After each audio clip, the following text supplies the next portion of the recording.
In the spring of 1867, three wealthy sisters opened a charity house in Boston's Harbor District, promising desperate immigrant families a chance at the American dream. Over the next 3 years, 34 children who entered their care simply vanished. When a determined journalist finally uncovered the truth in 1870, what he found in the sisters' account ledgers was so disturbing that 2 newspapers refused to print his story. This is not a tale of kidnapping. It was something far more calculated, far more profitable, and far more evil than anyone in Massachusetts could have imagined. Before we continue with the story of the Thornhill sisters and the children who disappeared into their care, make sure you hit that subscribe button right now. We bring you the darkest true stories from America's past, the ones that were deliberately buried and forgotten. The Thornhill mansion stood on Beacon Hill like a monument to respectability. 3 stories of red brick and white columns, with gardens that stretched down toward the harbor, carefully maintained by a staff of 6 servants. The house had belonged to the sisters' father, Charles Thornhill, a shipping merchant who had made his fortune in the China trade before dying of pneumonia in 1862. He left everything to his 3 unmarried daughters, Margaret, the eldest at 41, Elizabeth at 38, and Sarah, the youngest, at 35. By the standards of Boston society in the 1860s, they were spinsters, women who had missed their chance at marriage and motherhood. But they were also independently wealthy, educated, and deeply involved in the charitable work that occupied so many women of their class. Margaret Thornhill had studied at the Hartford Female Seminary, one of the few institutions that provided serious education for women. She spoke French and German fluently, kept detailed account books, and managed the family's investments with a precision that would have impressed any banker. Her face was angular and severe, with dark eyes that seemed to calculate the value of everything they observed. She wore her hair pulled back tightly, never allowing a single strand to escape the perfect arrangement. People who met her often commented on her intelligence, but rarely on her warmth. Elizabeth was softer in appearance, but no less formidable in capability. She had devoted herself to music and art, skills considered appropriate for wealthy young women, but she had also developed a genuine talent for understanding human nature. She could read people with remarkable accuracy, sensing their fears, their desires, their vulnerabilities within moments of meeting them. This skill made her invaluable in the charity work the sisters undertook. She knew exactly what to say to desperate mothers, exactly how to present the Thornhill Foundation as the answer to prayers that seemed destined to go unanswered. Sarah, the youngest, handled the public relations aspect of their charitable enterprise. She wrote letters to newspapers, cultivated relationships with ministers and politicians, and ensured that the Thornhill name appeared regularly in the society pages associated with good works and Christian charity. She was the most conventionally attractive of the 3 sisters, with golden hair and blue eyes that photographers loved to capture. She used her appearance deliberately, understanding that beauty granted access and credibility in ways that intelligence alone could not. The Thornhill Foundation for Immigrant Relief opened its doors in March 1867, occupying a 3-story building. The sisters purchased near the harbor, close to where immigrant ships discharged their passengers. The location was strategic. Irish families fleeing the lingering effects of famine, Italian families seeking economic opportunity, German families escaping political upheaval, all arrived at Boston Harbor with hope and desperation in equal measure. Many had spent their last resources on passage to America. They arrived with children they could barely feed, with no employment prospects, no housing, and no understanding of how to navigate a foreign country. The Thornhill Foundation presented itself as the solution to these impossible circumstances. The sisters offered temporary housing, job placement assistance, English language instruction, and most importantly, a service they called child placement. The concept was simple, and on its surface, deeply Christian in its charity. Immigrant families struggling to establish themselves in America could temporarily place their children in the care of the foundation. The sisters would then match these children with wealthy Protestant families who wanted to provide Christian education and opportunity to less fortunate youngsters. The immigrant parents were told their children would receive schooling, proper nutrition, moral instruction, and the chance to rise above the poverty that had defined their families for generations. After a few years, once the parents had established themselves with steady employment and decent housing, they could reclaim their children, who would by then speak perfect English and possess the skills necessary to thrive in American society. It was a compelling narrative. It appealed to immigrant parents' desperate desire to give their children better lives than they themselves had known. It appealed to the wealthy Protestant families of Boston who wanted to demonstrate their Christian charity while also acquiring young servants who could be trained to their exacting standards. And it appealed to the broader society's belief that immigration could be managed, that foreign children could be Americanized, that the Catholic and Jewish immigrant masses flooding into Boston could be absorbed and transformed through the application of proper Protestant values. The first child to enter the Thornhill Foundation's placement program was a 7-year-old Irish boy named Thomas Finnegan. His parents, Patrick and Bridget Finnegan, had arrived in Boston in February 1867 after a horrific crossing from Cork, during which Bridget had nearly died from typhus. Patrick found work as a longshoreman, brutal labor that paid barely enough to cover rent for a single room in a tenement building where 6 families shared 2 privies and 1 water pump. Bridget was pregnant with their 4th child, and they had 3 living children: Thomas, age 7, Mary, age 5, and little Catherine, just 18 months old. The Finnegans heard about the Thornhill Foundation from their parish priest, Father Donovan, who praised the sisters' charitable work and suggested they might consider the placement program for young Thomas. The boy was bright and strong, Father Donovan said, and deserved opportunities his parents could not currently provide. Placement would be temporary, perhaps 2 years, during which time Patrick could save money and secure better housing. Thomas would be educated, well-fed, and return to his family better prepared for life in America. Patrick and Bridget agonized over the decision for weeks. The idea of sending their eldest child away felt like a betrayal, like an admission of failure. But they were also practical people who understood their limitations. The tenement room was cramped and disease-ridden. Thomas was sleeping on the floor with his sisters, often going to bed hungry because there was not enough food for everyone. Patrick's wages were irregular, dependent on ships arriving and cargo needing to be unloaded. One bad week could mean eviction, starvation, or worse. In April 1867, Patrick and Bridget Finnegan brought Thomas to the Thornhill Foundation building near the harbor. Elizabeth Thornhill met them in the receiving room, a space carefully designed to project both prosperity and Christian virtue.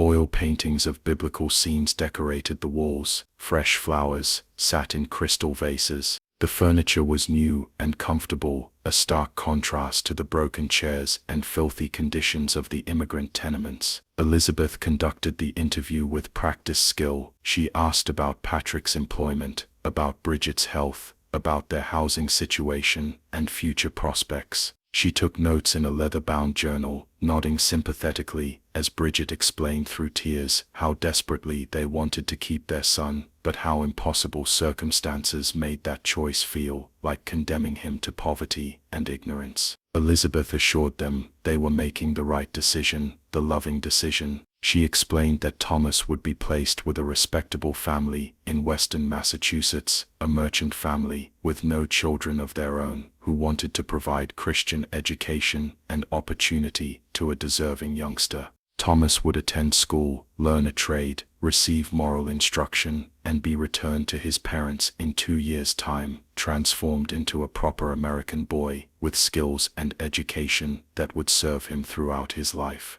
The Finnegans signed the placement papers, documents written in English legal language, Neither of them fully understood. Elizabeth explained the key terms, assuring them the arrangement was temporary and reversible. They could visit Thomas quarterly, she said, though the family lived some distance away, and the sisters would need to arrange transportation. They would receive regular reports on Thomas's progress and well-being, and most importantly, Thomas would be safe, fed, educated, and cared for by people who understood the Christian duty of charity toward the less fortunate. Thomas did not understand what was happening. He was 7 years old, spoke only Irish Gaelic and broken English, and had never been separated from his family. When the moment came for his parents to leave, Bridget broke down completely, clutching her son and sobbing in a way that made Elizabeth's staff uncomfortable. Patrick had to physically pull his wife away, his own face wet with tears, as Elizabeth's assistant led Thomas toward the back rooms of the foundation building. The Finnegans walked back to their tenement that evening, feeling as though they had torn out their own hearts. But they also told themselves, told each other, told Father Donovan, when he asked, that they had done what was best for their son. They had given him a chance at a better life, even if it meant enduring the agony of separation. They would work harder, save more, improve their circumstances, and in 2 years, they would reclaim Thomas, who would return to them, educated and prepared for American life. Except Thomas Finnegan never returned, and neither did the 33 other children who entered the Thornhill Foundation's placement program between April 1867 and September 1870. The pattern was always the same. Desperate immigrant families, usually Irish or Italian, would hear about the Thornhill Foundation through their priests or through community networks. They would bring their children, usually boys between the ages of 5 and 10, occasionally girls of similar ages, to the foundation building. Elizabeth or Sarah would conduct the interview, always sympathetic, always reassuring, always emphasizing the temporary nature of the arrangement. Papers would be signed, always in English, always containing legal language the immigrant parents could not fully comprehend. The children would be led away, crying or confused or both, while the parents left with heavy hearts, but also with the conviction that they had made a noble sacrifice for their children's futures. The parents were told their children had been placed with respectable families in other parts of Massachusetts or neighboring states. Distance was always emphasized.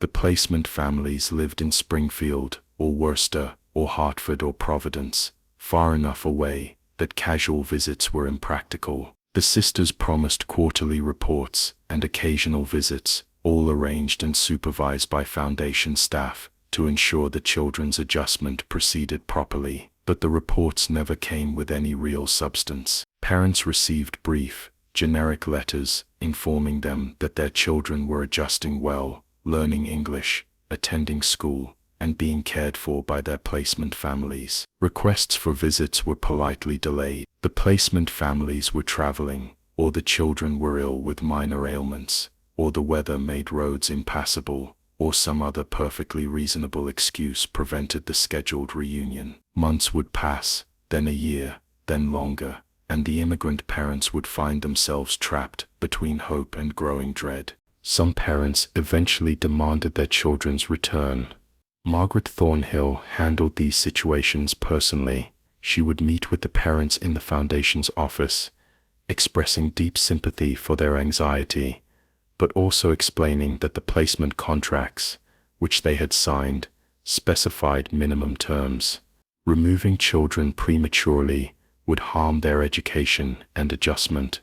The placement families had invested time and resources in the children's care.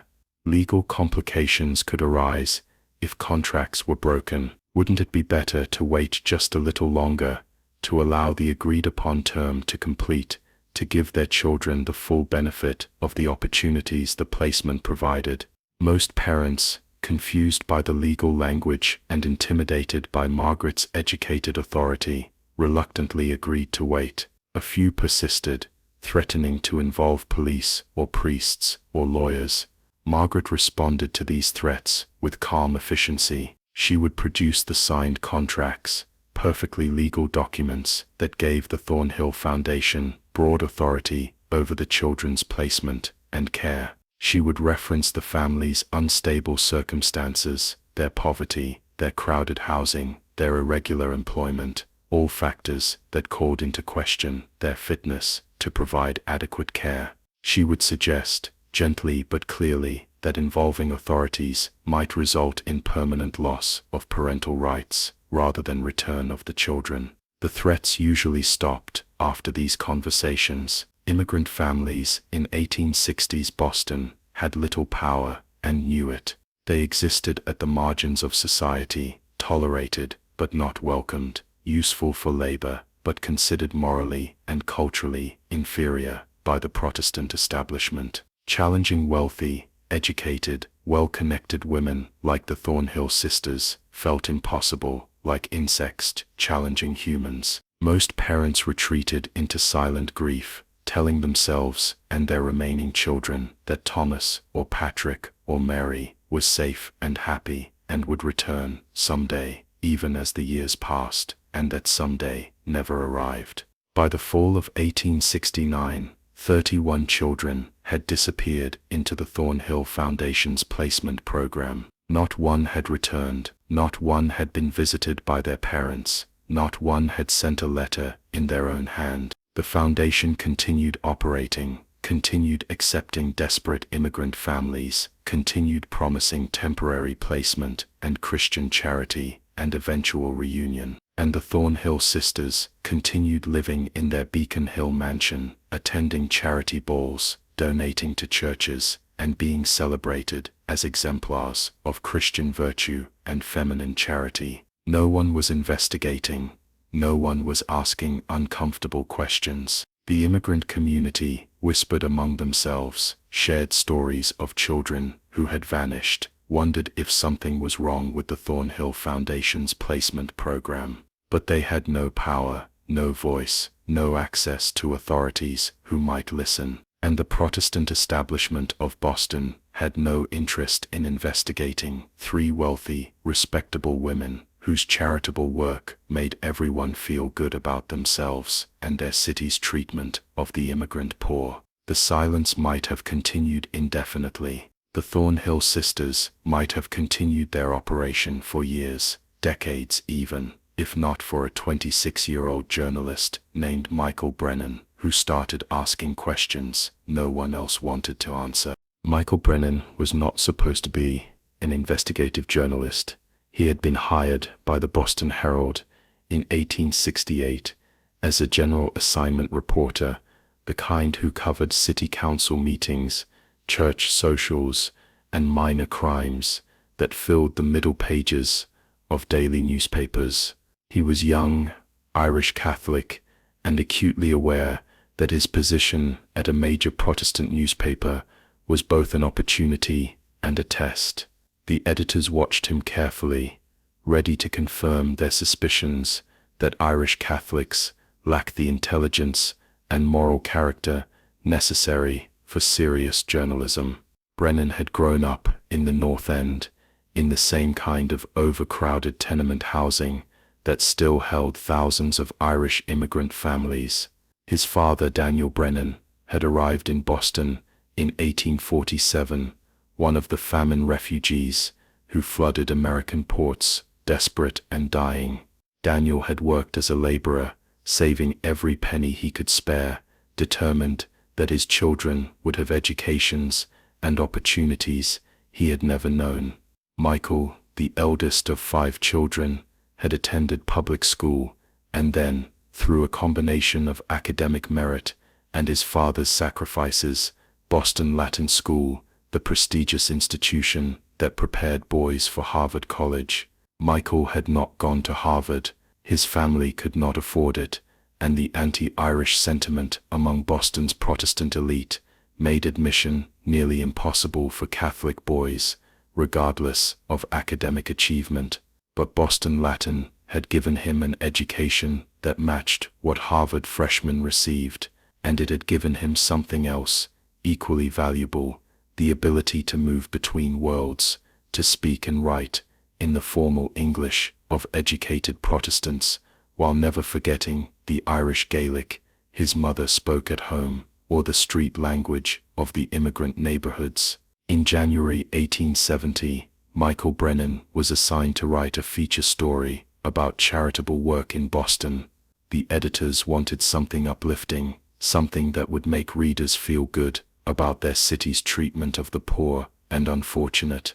The Thornhill Foundation seemed like perfect material, 3 wealthy spinster sisters dedicating their lives and fortune to helping immigrant families, the kind of story that confirmed Boston's self-image as a beacon of Christian charity and enlightened civilization.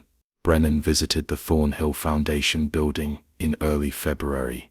Sarah Thornhill received him in the same carefully designed space where desperate parents had signed away their children. She was charming, articulate, and perfectly prepared to present the Foundation's work in the most favorable light possible. She showed him the receiving rooms, the dormitories, where children stayed temporarily before placement, the classroom where English language instruction was provided, and the office where meticulous records were kept of every child processed through the program. Sarah explained the placement system with practiced ease.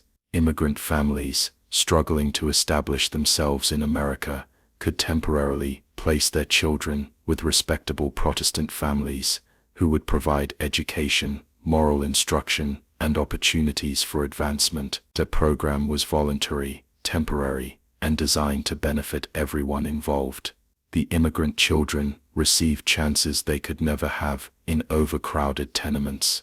The placement families received the satisfaction of Christian charity and often valuable household help, and the immigrant parents received breathing room to improve their circumstances without the impossible burden of feeding and housing children in situations where resources were desperately scarce. Brennan took notes, asked the expected questions, and prepared to write the kind of story his editors wanted, but something bothered him, something he could not immediately identify. Sarah Thornhill's presentation had been too perfect, too rehearsed, like a theater performance repeated so many times that all genuine emotion had been replaced by mechanical precision. And when he had asked to speak with some of the immigrant parents whose children had been placed through the program, Sarah had politely but firmly declined, citing privacy concerns and the sensitivity of the family's circumstances. The unease followed Brennan back to the Herald offices. He tried to write the uplifting feature his editors expected, but the words felt hollow, dishonest. He kept thinking about Sarah Thornhill's performance, about the way she had deflected his request to interview parents, about the careful staging of everything he had been shown. After 3 days of struggling with the assignment, he decided to do something that could cost him his job. He would investigate the Thornhill Foundation instead of simply publicizing it. Brennan started in the immigrant neighborhoods, in the tenements and boarding houses where Irish and Italian families lived, packed together in conditions that would have horrified the readers of Boston's respectable newspapers.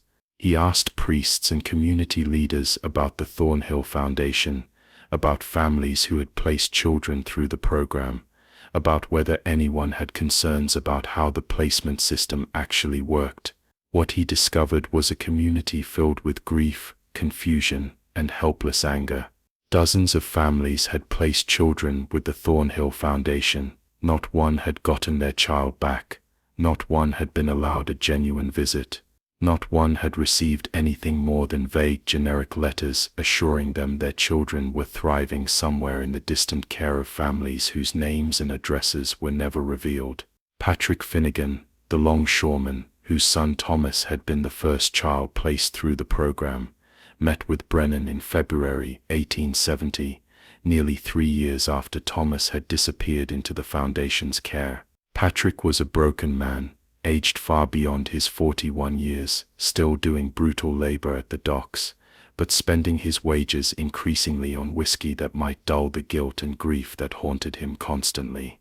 Patrick explained how he and his wife had believed they were giving their son a better chance at life, how they had trusted the Thornhill sisters because everyone said they were good Christian women doing God's work.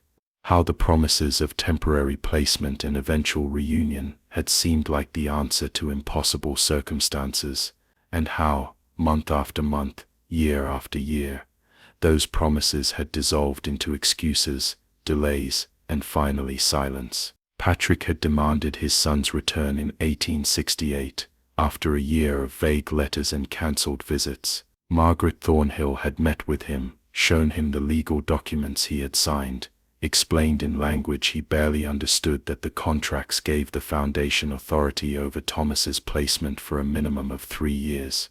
She had suggested, in ways that were never quite explicit threats but felt threatening nonetheless, that involving authorities or lawyers might result in permanent loss of parental rights. Patrick, terrified and confused, had retreated, and now it was 1870, and he had not seen his son in nearly 3 years, and he was beginning to believe he never would. Brennan found 23 other families with similar stories. Irish families mostly, but also Italian families, a few German families, all poor, all desperate when they had initially placed their children, all now consumed with regret and growing certainty that something was terribly wrong with the Thornhill Foundation's operation. But none of them knew what to do about it. They had signed legal documents they did not fully understand. They had no money for lawyers, no connections to people in power, no credibility in a society that viewed Irish Catholics as morally inferior, and probably deserving of whatever suffering they experienced. Brennan decided to approach the investigation from another angle. If children were being placed with respectable Protestant families throughout Massachusetts and neighboring states, there should be records, adoption papers filed in courthouses, school enrollment records, something official that documented where the children had gone and with whom they now lived. He spent weeks visiting courthouses in Boston, Cambridge, Worcester, Springfield, Hartford, and Providence, searching through adoption records, guardianship papers, and child placement documents. He found nothing, not a single official record of any child being legally adopted or placed as a ward by the Thornhill Foundation. The children had vanished into a bureaucratic void, existing neither in their parents' care nor in any documented placement with other families. The absence of records was not quite proof of criminality.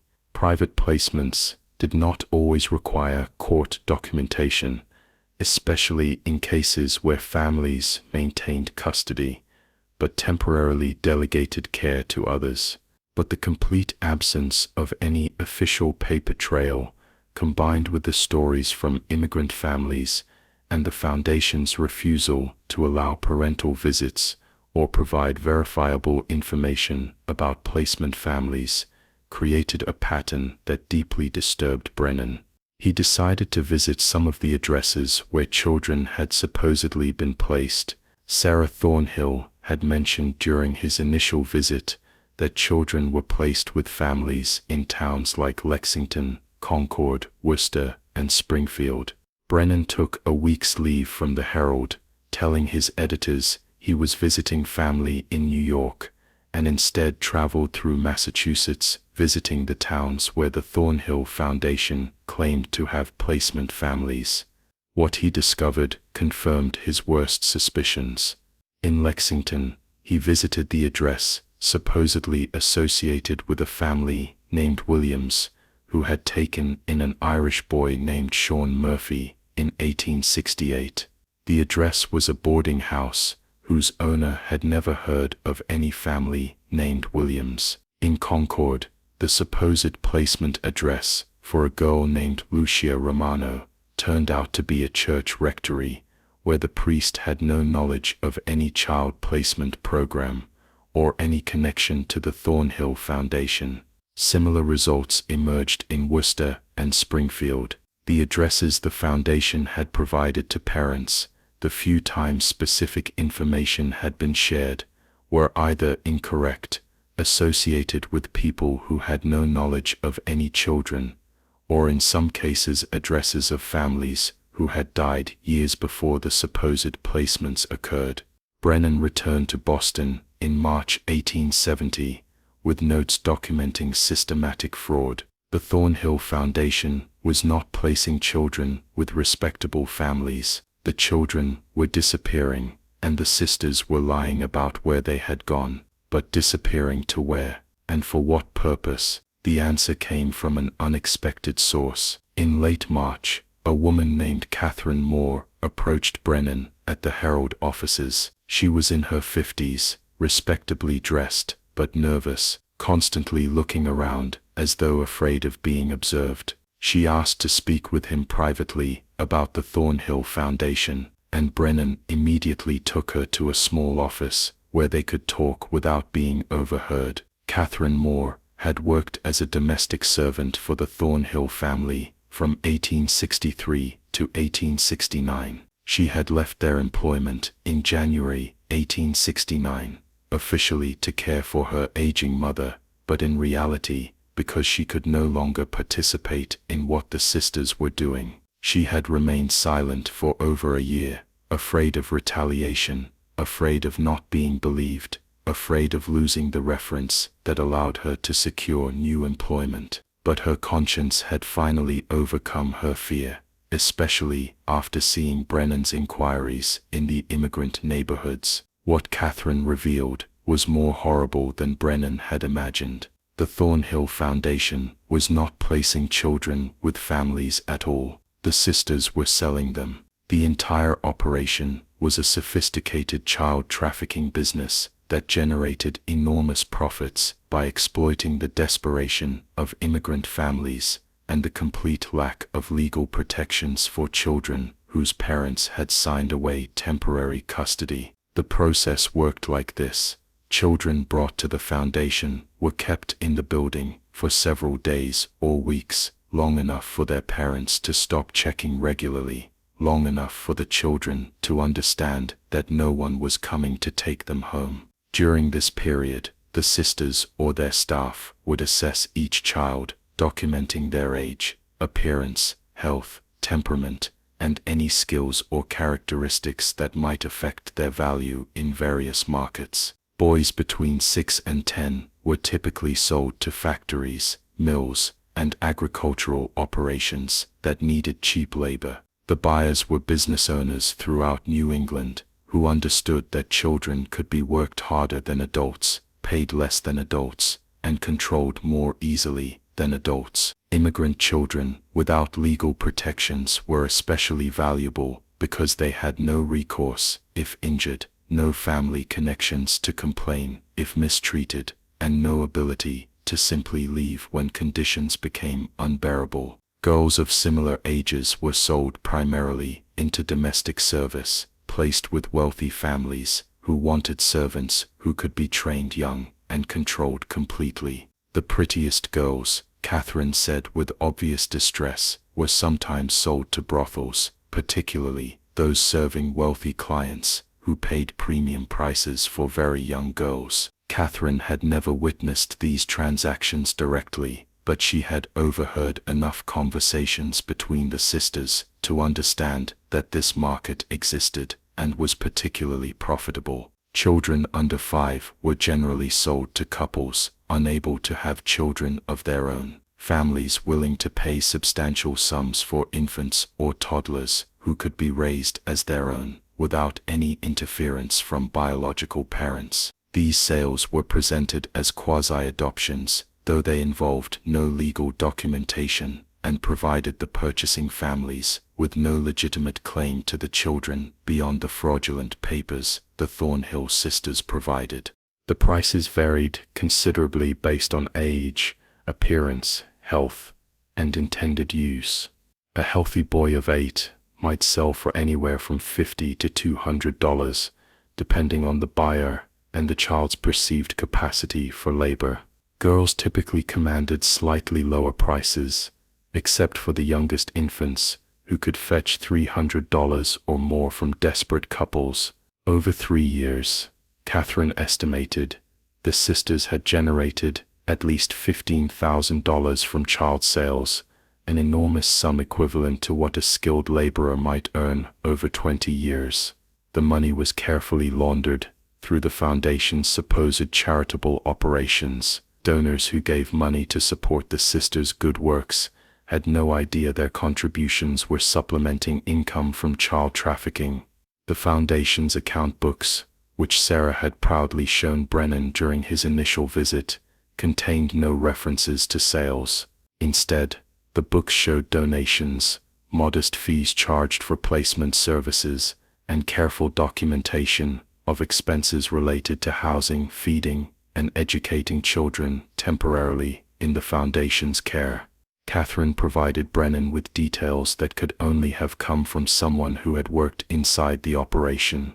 She described the leather-bound ledgers Margaret kept in her private study, separate from the foundation's public account books. These ledgers contained the real records, names of children, dates they entered the foundation's custody, physical descriptions, prices paid by buyers, and destinations. The ledgers were kept locked in a safe, behind a portrait, in Margaret's study, and Catherine had seen them only twice, both times when she had entered the room to clean while Margaret was working on the accounts. Most importantly, Catherine told Brennan about a transaction scheduled for April 15, 1870. A factory owner from Lowell was coming to Boston to inspect and potentially purchase 3 boys between the ages of 8 and 10 for work in his textile mill. The meeting would take place at the Thornhill Mansion, not at the Foundation building, and would involve cash payment and immediate transfer of the children. If Brennan could document this transaction, either by witnessing it himself or by involving police, he would have concrete proof of the sisters' crimes. Brennan spent the next 2 weeks preparing. He could not simply report Catherine's allegations to police without evidence. The Thornhill sisters were too well connected, too respected, too protected by their class status. Accusations from an Irish Catholic journalist, based on testimony from a former domestic servant, would be dismissed as malicious slander, probably resulting in lawsuits that would destroy Brennan's career, and possibly criminal charges against Catherine for defamation. He needed proof that would be impossible to dismiss or explain away.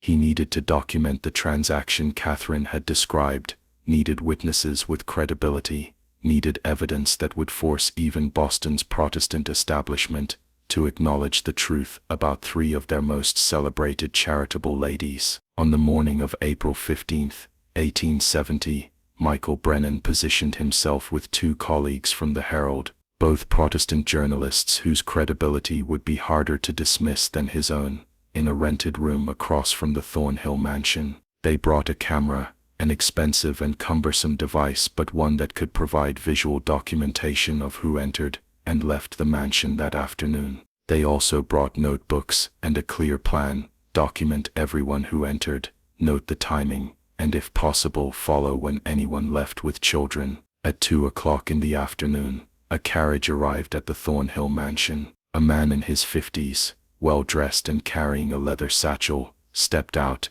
and was admitted by one of the servants. Brennan recognized him from Catherine's description: Edmund Farrow, owner of Farrow Textiles in Lowell, a man known for running his mills with brutal efficiency and employing children at wages that barely covered their minimal food and housing. 40 minutes later, the door opened again. Edmund Farrow emerged with Margaret Thornhill and 3 boys, aged approximately 8 to 10. The boys were clean and reasonably dressed, but their faces showed confusion and fear. They climbed into Farrow's carriage without resistance, their movements mechanical, as though they had been coached or threatened into compliance. Brennan and his colleagues photographed the scene. The technology was primitive by later standards, requiring long exposure times and producing images that were grainy and sometimes unclear, but the photographs captured enough detail to prove that Margaret Thornhill had transferred children to Edmund Farrow outside any legal adoption or placement process. After the carriage departed, Brennan made a decision that would either make his career or end it.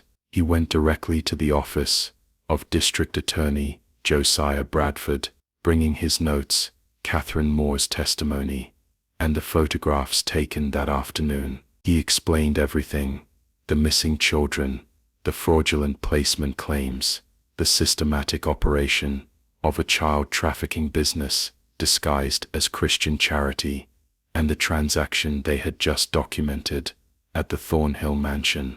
Bradford, a careful politician who understood the explosive nature of accusations against prominent citizens, listened without interruption. When Brennan finished, Bradford sat silently for several minutes, considering the evidence, the implications, and the potential consequences of either acting or refusing to act on such allegations. Finally, Bradford made his decision. He would investigate, but carefully, using his authority to examine the Foundation's records before alerting the Thornhill sisters to any official inquiry. If the evidence supported Brennan's accusations, he would seek arrest warrants. If not, if the investigation revealed innocent explanations for what appeared suspicious, then Brennan would face consequences for making unfounded accusations against respectable citizens. Over the next 3 days, Bradford's investigators quietly examined documents and interviewed people connected to the Thornhill Foundation. They subpoenaed bank records showing large cash deposits that corresponded with the supposed placement of children. They interviewed immigrant families whose stories matched what Brennan had documented, and on April 18th, Bradford obtained a search warrant for the Thornhill mansion, specifically for Margaret Thornhill's private study and any locked safes or storage areas containing business records. The raid occurred at dawn on April 19, 1870. Bradford personally led a team of police officers and court officials to the Thornhill mansion. The sisters were still in their night clothes when officers knocked on the door. Margaret demanded to see the warrant, reviewed it with cold fury, and then stepped aside to allow the search, while her sisters watched in shocked silence. The investigators found the ledgers exactly where Catherine Moore had described them, locked in a safe behind a portrait in Margaret's study. 3 leather-bound books, containing meticulous records of 92 children who had passed through the Thornhill Foundation's custody between March 1867 and April 1870. Not 34 children, as Brennan had initially documented, but 92. The investigation had uncovered only the families who had actively complained or sought their children's return. Many more had simply disappeared into grief and resignation, assuming their children were somewhere being cared for by the placement families the sisters had promised. The ledgers contained everything needed to prove systematic child trafficking: names, ages, physical descriptions, purchase prices, buyer names and addresses, dates of transactions, and in many cases notes about the children's intended use: factory labor, domestic service, agricultural work, and in 11 cases, marked with a discrete symbol, sales to what were identified only as special clients. A code Catherine later confirmed referred to brothels or individual men purchasing very young girls for sexual exploitation. The evidence was overwhelming and undeniable. The Thornhill sisters were arrested that morning and charged with multiple counts of fraud, child trafficking, and conspiracy. The scandal exploded across Boston's newspapers within hours. The same society pages that had celebrated the sisters' charitable work now screamed headlines about monsters hiding behind Christian virtue, about wealthy predators exploiting immigrant families, about a trafficking operation that had sold nearly 100 children over 3 years. While Boston's elite applauded and donated money, but the arrests were not the end of the story. In many ways, they were only the beginning of an even darker chapter, because now came the impossible task of finding the children who had been sold and scattered across New England and beyond. The weeks following the Thornhill sisters' arrest became a massive coordinated effort involving law enforcement agencies across 6 states, social welfare organizations, immigrant aid societies, and desperate parents who had finally been given reason to hope they might recover their lost children. District Attorney Josiah Bradford appointed a special task force to work through the ledgers, identifying every child documented in those leather-bound books and attempting to trace their current locations based on the buyer information Margaret Thornhill had so meticulously recorded. The task was far more complicated than anyone had initially anticipated. The ledgers contained names and addresses of buyers, but many of those addresses were businesses rather than residences, and the children had often been transferred multiple times after initial purchase. A boy sold to a textile mill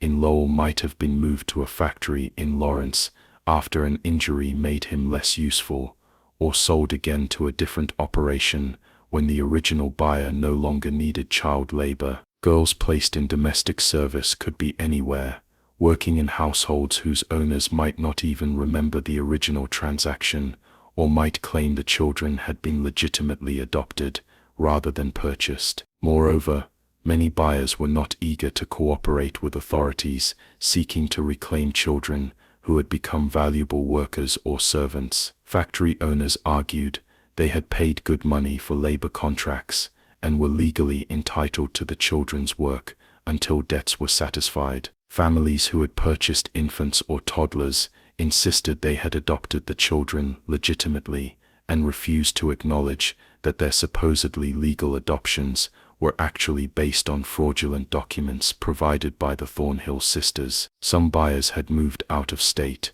taking children with them, making jurisdiction and enforcement nearly impossible given the limited resources and interstate cooperation available in 1870. The 11 children marked for sexual exploitation presented the most urgent and disturbing challenge. The ledgers identified them only by symbol and provided minimal information about buyers, usually just first names and general locations, like Boston Waterfront District or Hartford Commercial District. These transactions had been the most secretive, the most criminal even by the standards of the trafficking operation, and the sisters had deliberately kept records vague enough to provide plausible deniability if authorities ever investigated. Finding these 11 children became a priority for investigators, who understood that every day of delay meant continued abuse. They interviewed the sisters separately,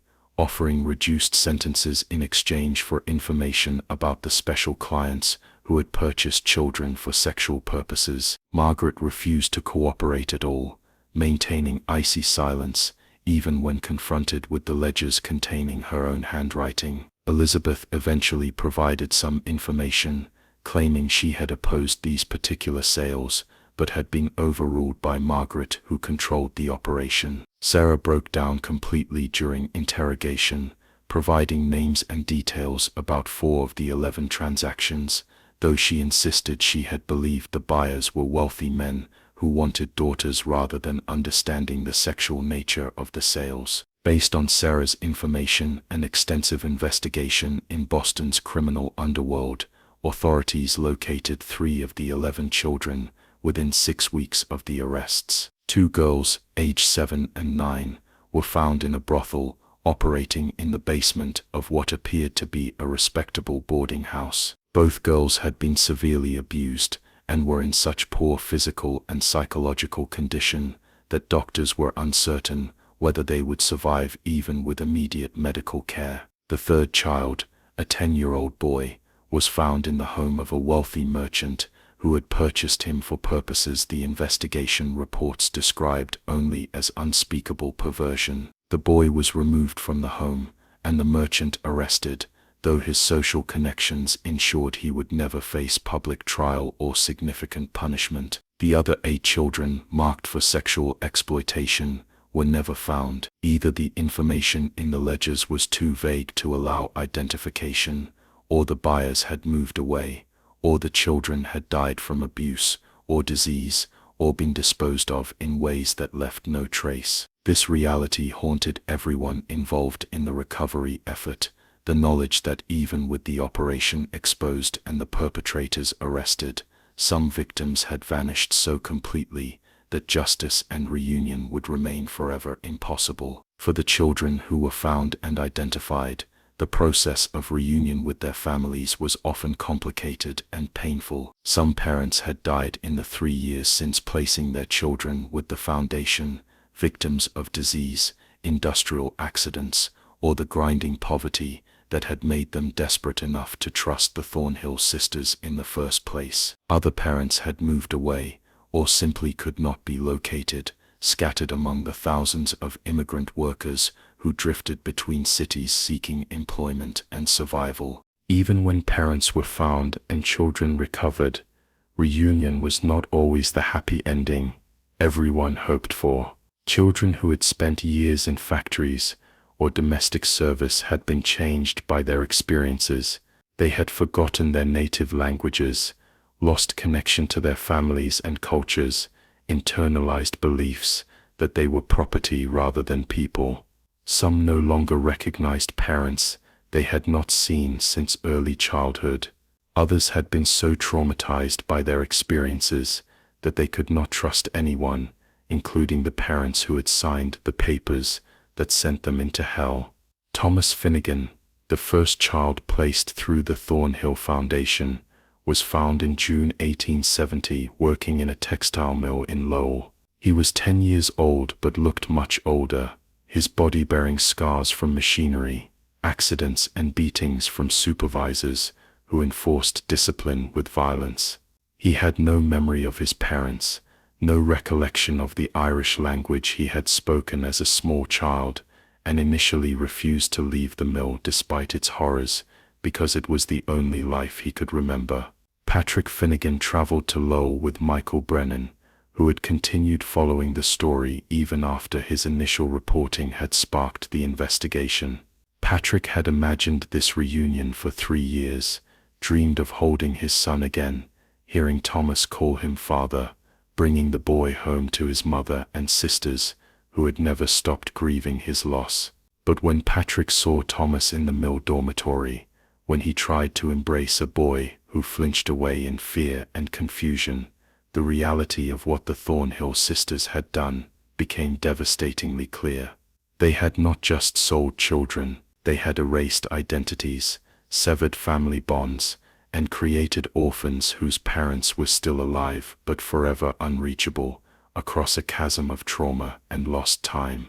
The recovery effort continued through the summer and fall of 1870. By December, investigators had located 47 of the 92 children documented in the Thornhill ledgers. 15 had died, their deaths recorded in factory records, or remembered by neighbors who had seen children worked to death, or succumbing to diseases that swept through crowded mill dormitories. 8 had been found in conditions so abusive that prosecutors filed additional charges against the buyers, though securing convictions proved difficult when wealthy businessmen were accused based on the testimony of Irish immigrant children. 30 children remained unaccounted for, their trails gone cold, their fates unknown and likely unknowable, given the incomplete records and the vast geography across which they might have been scattered.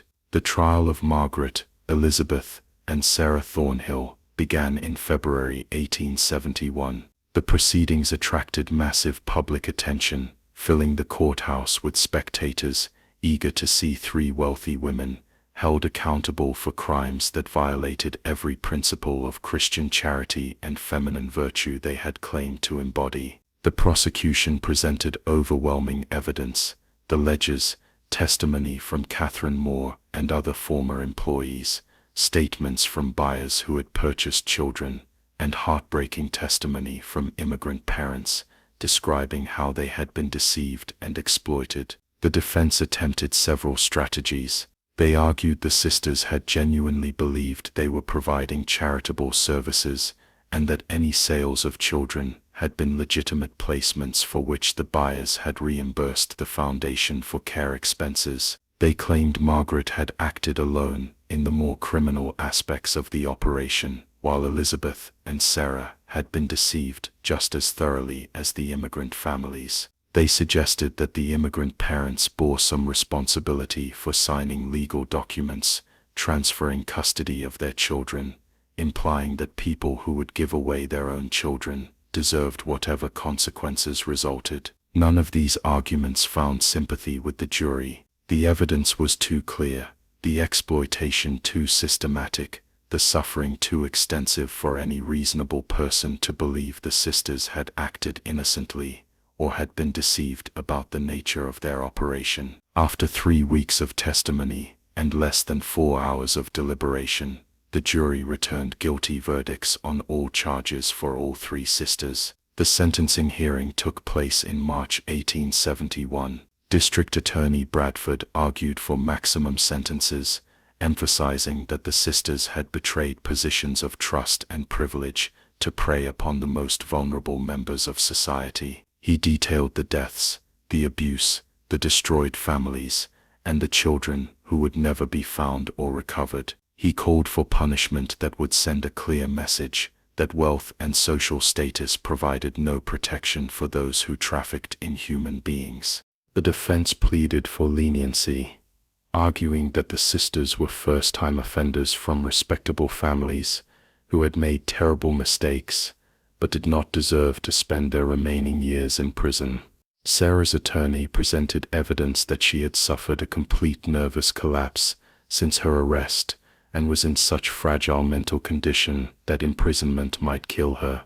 Elizabeth's attorney emphasized her cooperation with investigators and suggested she had been dominated by her older sister and had lacked the strength to resist Margaret's criminal schemes. Judge Thaddeus Morton listened to both sides before delivering sentences that shocked Boston's elite and satisfied almost no one. Margaret Thornhill, as the clear leader of the operation, received 20 years in prison, the maximum sentence allowed under Massachusetts law for fraud and child endangerment charges. Elizabeth received 12 years, a substantial sentence but one that acknowledged her cooperation and her arguably subordinate role. Sarah received 8 years, with the possibility of parole after 5 if her health and behavior warranted early release. The sentences were simultaneously celebrated and condemned. Immigrant families and social reformers argued they were far too lenient given the scope of the crimes and the suffering inflicted on nearly 100 children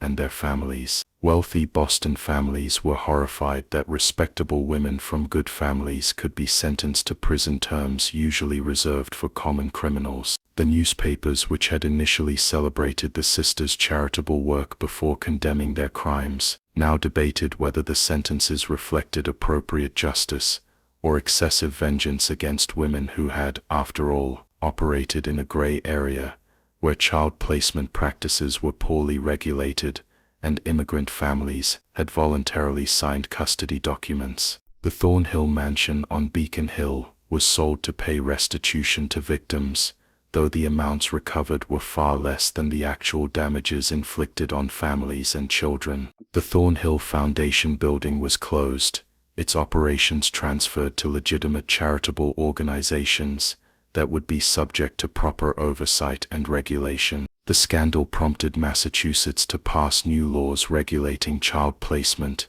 requiring court documentation for any transfer of custody, and mandating regular inspections of institutions claiming to provide foster care or adoption services. Margaret Thornhill died in prison in 1879, 8 years into her sentence. She never expressed remorse, never acknowledged wrongdoing, and maintained until her final days that she had provided valuable services to families who lacked the resources to care for their children properly. She viewed herself as a victim of ungrateful immigrants and sanctimonious prosecutors who had destroyed her reputation and her life over business practices that were, in her view, neither unusual nor especially harmful. Elizabeth survived her sentence and was released in 1883. She moved to Ohio, living under an assumed name and working as a governess for families who knew nothing about her past. She died in 1897,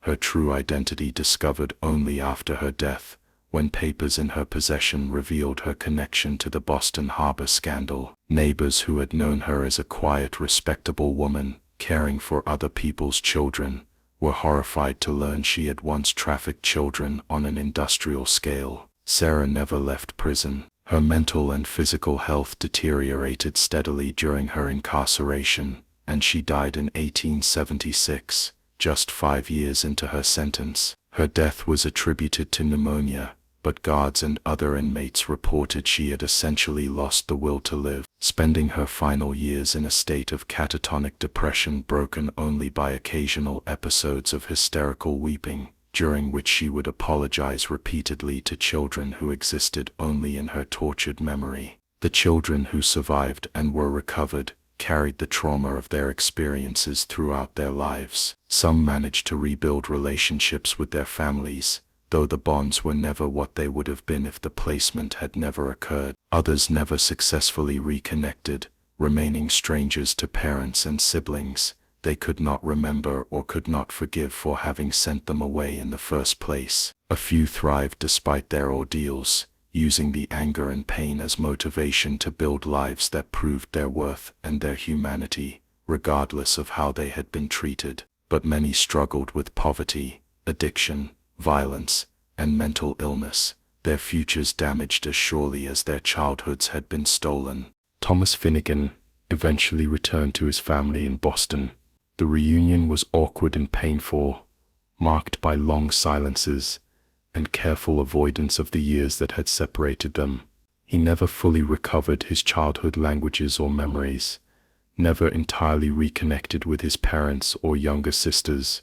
He worked as a laborer like his father, married young, had children of his own, and died at 43 from injuries sustained in a dock accident. His sons later reported that he rarely spoke about his childhood, except to warn them never to trust anyone who promised something for nothing, never to believe people simply because they appeared respectable, and never to give away anything precious, because getting it back was usually impossible. Michael Brennan's reporting on the Thornhill sisters and the subsequent investigation and trial established him as one of Boston's most respected journalists. He continued covering social issues, immigrant rights, labor conditions, and child welfare throughout a long career that lasted until his death in 1912. He never forgot the families he had met during the investigation, the children whose lives had been destroyed by 3 women who had weaponized charity itself. His final article, published a week before his death, reflected on the Thornhill case and argued that 40 years of reform had not gone far enough, that children remained vulnerable to exploitation, and that society had a moral obligation to protect the powerless from predators, regardless of how respectable those predators appeared to be. The Thornhill case became a reference point in debates about child welfare, immigration policy, and the regulation of charitable organizations. Reformers cited it as evidence that private charity needed public oversight, that good intentions were never sufficient without accountability, and that society could not trust wealthy individuals to act morally simply because of their social status. Conservative critics argued the case was an aberration, a rare example of corruption in an otherwise functional system of private charity that should not be used to justify excessive government interference in voluntary associations. The debate continued through the Progressive era, through the New Deal, through the establishment of modern social welfare systems, and into contemporary times. The specifics changed, the language evolved, the legal frameworks were transformed, but the fundamental questions remained. How do we protect vulnerable people from those who would exploit them? How do we regulate charity without destroying voluntary compassion? How do we prevent predators from using respectability and social status as camouflage for criminal behavior? And how do we balance the rights of parents,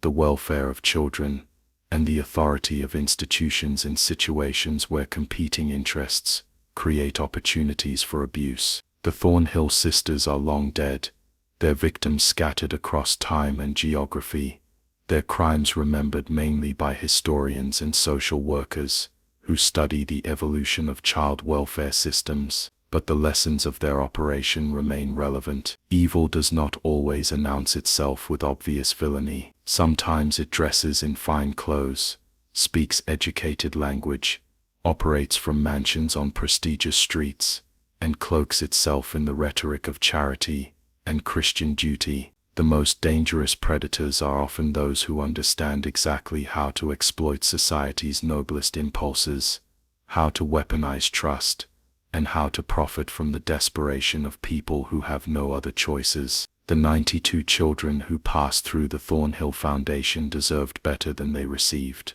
They deserved protection from a society that failed them, justice from a system that took years to recognize their suffering, and opportunities to rebuild lives that should never have been destroyed in the first place. Some received these things, at least partially, at least eventually. Others did not, and that failure, that inability to fully restore what was stolen, stands as permanent testimony to the importance of vigilance, the necessity of skepticism toward authority, and the moral imperative to protect the vulnerable before they become victims, rather than attempting to provide justice afterward, when damage is already irreversible. What do you think about this chilling tale from 1870s Boston? Does it change how you view charitable organizations and the people who run them? The Thornhill Sisters' systematic exploitation of immigrant families reveals how respectability can mask monstrous evil, and how society's most vulnerable members remain at risk when profit and power disguise themselves as charity and compassion. If this story has moved you, if it has made you think about the hidden dangers that exist even in institutions that present themselves as forces for good, share it with someone who needs to hear it. Hit that like button to support content that brings these forgotten horrors to light, and subscribe so you never miss the disturbing truths that shaped America's past and continue to echo in our present. The next time you hear about charitable organizations helping desperate families, remember the Thornhill Sisters, and ask the hard questions about accountability, transparency, and protection for those who have no power to protect themselves.